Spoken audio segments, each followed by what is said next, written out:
มาเบิ่งข้อที่30เนาะคำถามเพิ่นว่าแก้วเปียงหนึ่งมีดวงหนา18ซนจุ่มลงในน้ำโดยที่มีหน้าเบื้องถึงของมันลึกจากหน้าน้ำแม่น6ซนเปียงแก้วนี้เต็งเม็ดพุนอันนึงเนาะถ้าเฮาเบิ่งซื้อลงไปเฮาจะเห็นเม็ดพุนนี้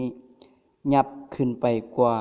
เก่าเท่าใดเนาะอันนี้คือคำถามเพิ่นให้2เนาะเฮามาเบิ่งวิธีการแก้ของเฮาเลยเนาะสบายดีเนาะข้าพเจ้าชื่อเต่าคุณสนีคำใจจุดประสงค์ในมื้อนี้แม่นจะมาแก้ของอันที่4เนาะ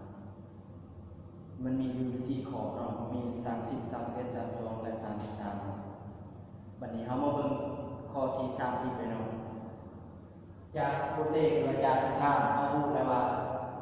เพิ่นได้รูป S1 แม่นเท่ากับ18ซน S2 แม่น6ซนและอัตราแสงหักของ N3 กับ1หมายความอัตราแสงหักของกาบ1และอัตราแสงหักของน้ำกับ4/3อัตราแสงหักของแก้วกับ3/2คำถามแม่นเพิ่นจะรู้ว่าทางเฮาเบิ่งตามซากเขาจะเห็นวัตถุหรือว่าเม็ดที่พุ่นนี้มันยักขึ้นเท่าไรอันนี้คือคำถามมันอยากให้สอบมันยักขึ้นเท่าไรฉะนั้นก่อนเฮาจะได้ตรงนั้นเราต้องไปสังเกตอยู่นี่มี3แวดล้อมรอบ1แก้วน้ำและอากาศเราต้องดำเนินการแก้อยู่เฮาสังเกตแต่ละอันวันนี้เฮามาสังเกตก็นี่ว่าสังเกตแสงนี้จากแก้วไปหาน้ำเฮาจะได้สูตรแบบตั้งคือ S ขีด1ส่วน S เท่ากับ N2 ส่วน N1 เนาะเดี๋ยวนี้เราต้องการ S เนาะเราต้องการ S อยู่ประมาณระยะนี้เนาะซึ่งเขาจะไว้ตรงนี้เนาะเราต้องการ S ฉะนั้นเราก็ทอนเอาคำ S ขีด1นี้เท่ากับ N2 คูณ S1 ส่วนให้คูณให้ S ส่วนให้ N เนาะเราจะได้ S ขีด1เท่ากับ18คูณให้4/3ส่วนให้3/2เนาะแล้วเราคำนวณจากตัวนี้จะได้16ซนคือว่า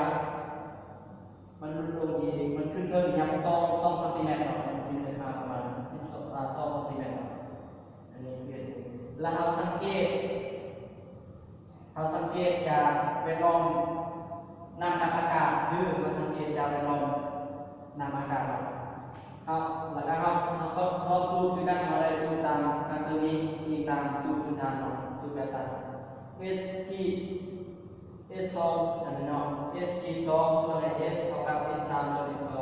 เขาจะได้ S ขีด2เนาะเท่ากับ N3 ส่วน S ส่วนให้ N2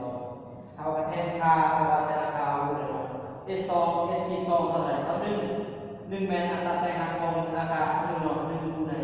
6แมนอย่าง6แมนเนี่ย6ตัวนี้ S2 นี่เนาะแล้วมาส่วนให้4/3แมนอัตราแสงหักของน้ำอัตราแสงหักของน้ำแสดงว่าออก4.5มันขึ้นแสดงว่าประมาณนี้เนาะ4.5แสดงว่าอันนี้เป็น S2 ขีดอันนี้เป็น S 1ขีดเนาะนั่นก็เราจะได้ S 1ขีดและ S 2ขีดเอาไปได้เนาะเอาสอบระยะที่เราเบิ่งจากตัวนี้ว่าเราเบิ่งแต่เทิงเนาะเราจะเห็นมันอันนี้เท่าไหร่เอาว่า x เนาะ x แม่นเท่ากับ16คือเอา S1 นี้ S1 แม่น16แม่น16บวกให้45แม่น45 S2 เราจะได้แม่น20.5ซนอันนี้แม่นกรณีว่าเอาเบิ่งระยะเห็นเดินลงไปคำถามเพิ่นจะถามว่าเขาจะเห็นมันถูกตื่นขึ้นมาแม่นเท่าไรเนาะมันตื่นขึ้นมาแม่นเท่าไร